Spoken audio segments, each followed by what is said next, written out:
Chandeliers sparkled above a ballroom built for royalty, but every jewel in that room turned into a weapon. They mocked her dress, whispered about her hair, and one woman even laughed loud enough for everyone to hear. My daughter Ava stood there with her head held high, her hands folded neatly in front of her, pretending that none of it mattered. What cut deepest was not the insults themselves, but the silence of the man who had promised to protect her. Cole, her fiancé, shifted uncomfortably, forced a smile but said nothing. And when his mother, Cassandra, leaned close and said, "Sweetheart, you should have borrowed something more fitting," the crowd laughed as if cruelty were champagne meant for everyone's glass. That was the moment I placed my hand on Ava's back and made a quiet vow. They would not break her spirit. They would not decide her worth. Not while I was standing beside her. My name is Marion Blake, and before I am anything else, I am a mother. I raised my daughter Ava on my own after her father passed away when she was just 12. We did not have an easy road, but we had each other, and that was enough. I worked long nights building a company in silence, not because I wanted to be admired, but because I wanted to make sure Ava never felt unsafe or without choices. Ava grew up with a quiet strength that could not be taught in classrooms. She studied hard, earned her own place as a project lead at a nonprofit focused on community health, and carried herself with a grace that made people want to follow her. She never asked me for more than honesty, respect, and the freedom to chase her dreams. When she brought Cole Whitmore home, she told me he was different. He made her laugh, he listened, and he seemed to treasure her heart. And in those first meetings, I wanted to believe that too. Every mother hopes her child will find a partner who sees them as they truly are. But the Whitmore family was a different world. Old money, sharp tongues, and a hunger to remind everyone of their place. I stayed quiet, thinking perhaps love would soften their edges, yet as the engagement party unfolded, I began to understand. It was not Ava who lacked worth. It was their vision that was too narrow to see it. The Whitmore estate glittered that evening with every sign of wealth money could buy. Crystal glasses clinked, chandeliers sparkled like constellations, and every guest carried themselves as if their opinions were written into law. In the center of it all stood my daughter, Ava, trying to blend in, holding a glass of champagne she never touched. The first cut came quickly. Cassandra, Cole's mother, tilted her head with a smile too sharp to be kind. "Darling, that dress, it's so modest. Did you find it off the rack?" Her words floated into the air, perfectly timed for others to hear. Laughter rippled through the room, a sound that felt more like knives than music. Then Harold Pike, the family's attorney, leaned close with a smirk. "You know, Ava, marriages like this usually bring a merging of names, of power. What does the Blake family contribute?" His tone made it clear he thought the answer was nothing. More laughter followed, the kind that stings because it pretends to be polite. A cousin in pearls added her own jab. "Oh, sweetheart, you must tell me where you shop." I could use a laugh. The guests around her chuckled, clinking glasses as if cruelty was entertainment. I watched Cole then. My daughter's fiancé stood just steps away, adjusting his cufflinks, avoiding Ava's eyes. He heard it all, but his smile never wavered. He said nothing. That silence, heavy and deliberate, was louder than every insult combined. And still Ava stood there, her posture calm, her chin slightly lifted. She did not lash out, did not crumble. She absorbed the sting with a grace that would have made her father proud. But I knew what others could not see. Behind her calm, she was shrinking, and I would not let her disappear in a room that tried so hard to erase her. I found Ava in the hallway near the kitchen, away from the glitter and noise. She had slipped out quietly, her hands pressed together as if holding herself still. The muffled sound of laughter carried through the walls, but here, it was just the two of us. I touched her arm gently. "Do you feel safe, Ava? Do you feel respected?" My voice was steady, though my heart beat like a drum. Her eyes shimmered in the dim light. "I thought they would welcome me," she whispered. "I thought love would be enough. But tonight I feel small, and when Cole doesn't speak up I feel invisible." I cupped her cheek the way I had when she was a child. "You are not invisible. You are the brightest thing in any room. But respect isn't something you wait for, it's something you insist upon. If you want me to stay quiet, I will. But if you want me to stand beside you, I will not hesitate." She nodded slowly, drawing in a deep breath. "If it gets worse, if they try to humiliate me again, I'll give you a signal. Just a squeeze of your hand." "Then that's enough," I told her. "We'll face this together." For most of my life, I kept my work tucked quietly behind closed doors. People saw me as a widow raising her daughter, and that was just fine with me. They never knew that each night, after Ava was asleep, I sat at a desk covered in notebooks and drafts of contracts, building a company from the ground up. Blake Quantum Systems was never about fame or headlines. It was about integrity systems that kept data honest, contracts that could not be twisted, and partnerships built on transparency. I never wanted my name flashing across magazines. I wanted stability, fairness, and the freedom to protect the people I loved. I had been offered interviews, profiles, even photo shoots for business journals. I turned them all down. To the world, I was simply Marion Blake, mother of Ava. And that was how I wanted it. Because in my eyes, power used loudly is often wasted. Power used quietly at the right time can protect. I taught Ava the same lesson. You don't need to shout, I told her, echoing her father's wisdom. You don't need to prove anything to people who cannot see your worth. You just need to stand steady. That night, as the Whitmores sharpened their words and laughter, I thought of every deal I had written, every contract I had defended. All of it had prepared me for one truth: power is not about crushing others. It is about protecting the quiet person in the room.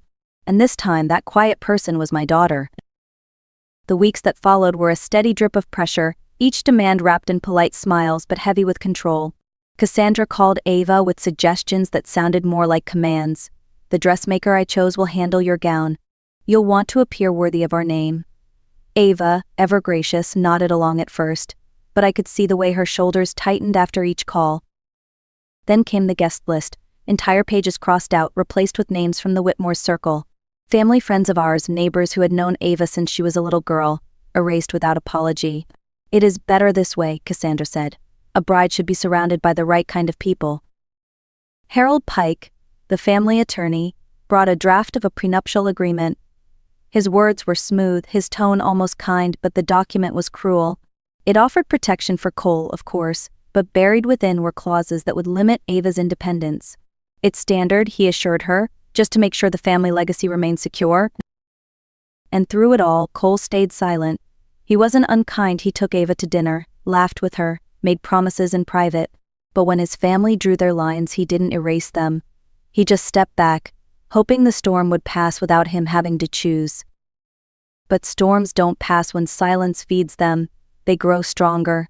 And every time Ava's voice was pushed aside, every time her choices were dismissed, I felt the pressure pressing down on both of us. They wanted her to bend until she broke. What they didn't understand was that she was not standing alone. One evening, after yet another phone call filled with corrections and conditions, I sat with Ava at our kitchen table.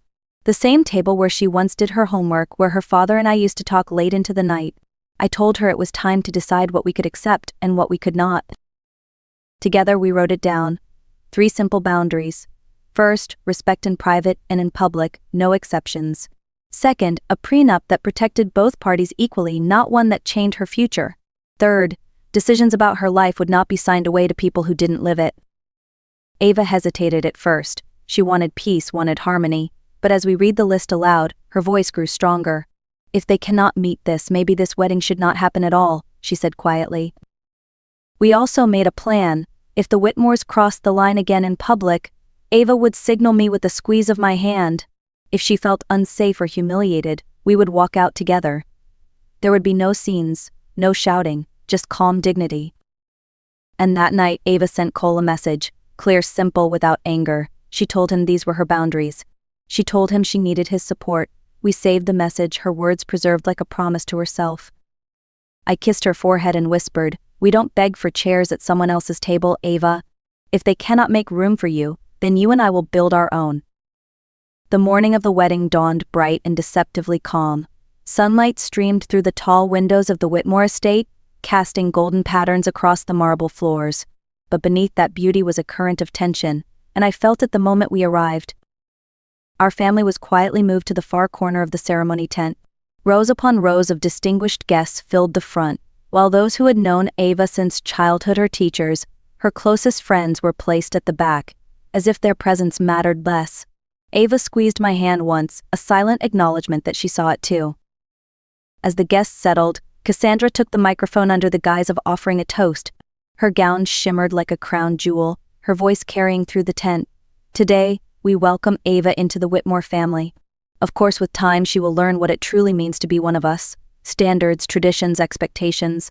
Marriage is, after all, about rising to meet what is worthy. The words were sugar-coated, but the meaning was sharp. Laughter rippled softly among the crowd, polite yet cruel. Ava's shoulders stiffened, and I felt her hand tighten in mine. I looked toward Cole. My daughter's fiancé stood at the altar, shifting his weight, his eyes flicking nervously between his mother and Ava. He opened his mouth once, then closed it again, retreating into silence. In that moment I knew. Silence was not neutral. Silence was agreement. And while my daughter stood alone in front of hundreds, shrinking under the weight of their judgment, I felt the vow I had made in the ballroom harden into something unshakable. If Cassandra pressed further, if the Whitmores tried to strip Ava's dignity away in front of the world, then I would keep my promise. I would not let their voices define her worth. This was no longer just a wedding. It was a test of whether love could stand against cruelty, and whether a mother's strength could shield her daughter when silence failed. Cassandra's voice rang out again, cutting through the air like a blade. Before my son makes his vows, we should be honest. What exactly does your family bring to this union, Ava? Wealth? Standing? A name people respect? Her words drew gasps from some, smirks from others. The cruelty was no longer hidden behind politeness. It was naked and deliberate. I felt Ava's hand squeeze mine, our signal. She lifted her chin, but her lips pressed tight, and in that instant, I understood. She wanted me to stand with her.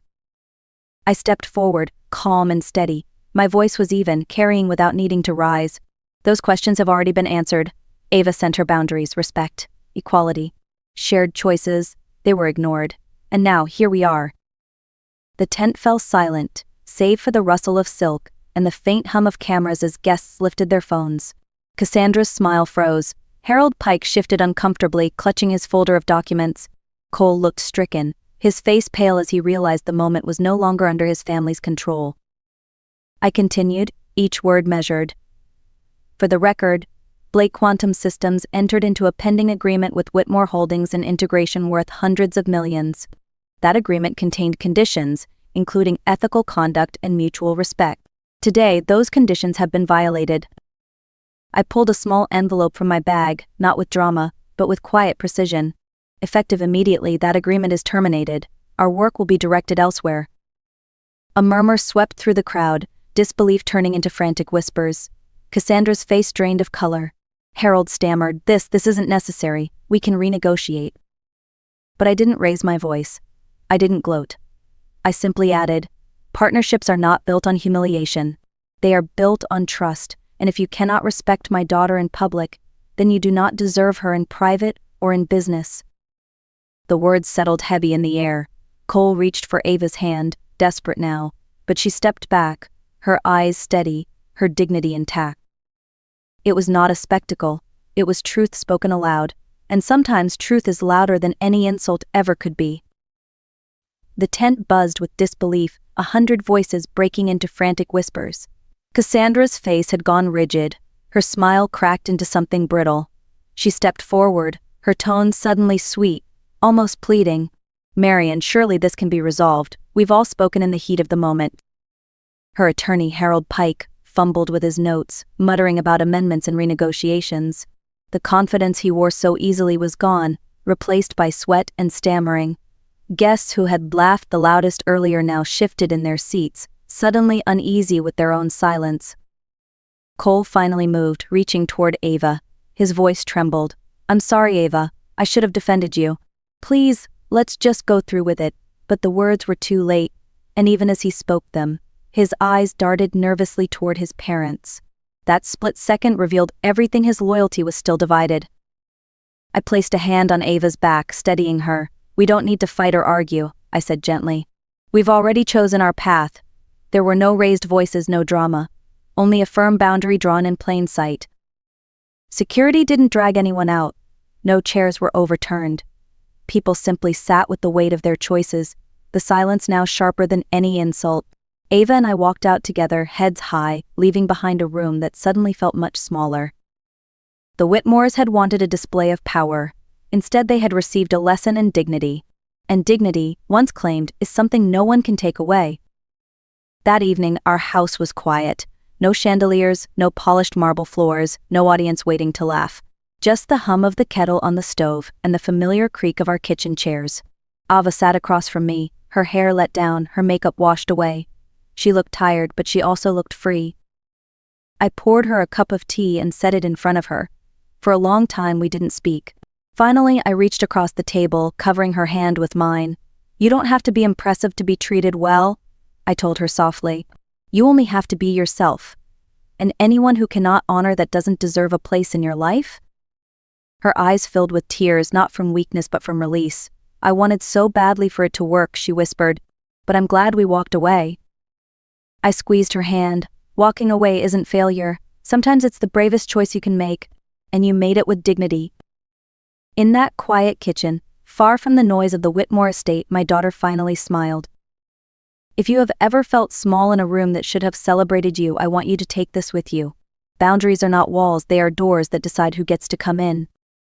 First, put your expectations in writing. A simple message can become a mirror of respect or disrespect. Save it, keep it. Second, when money or contracts are involved, make sure both sides have their own counsel. Protection is not selfish, it is wise. Third, create a signal with someone you trust. A squeeze of the hand, a glance across the room. Sometimes that is all it takes to stop harm before it grows. And finally, remember, one cruel joke can be a mistake. 5 in a row is a system. Pay attention to patterns. If someone has ever tried to make you feel small, hear this from me: you are already enough. Share this story with a friend who needs a reminder of their worth. Like this video, leave a comment with where you're watching from, and subscribe for more journeys of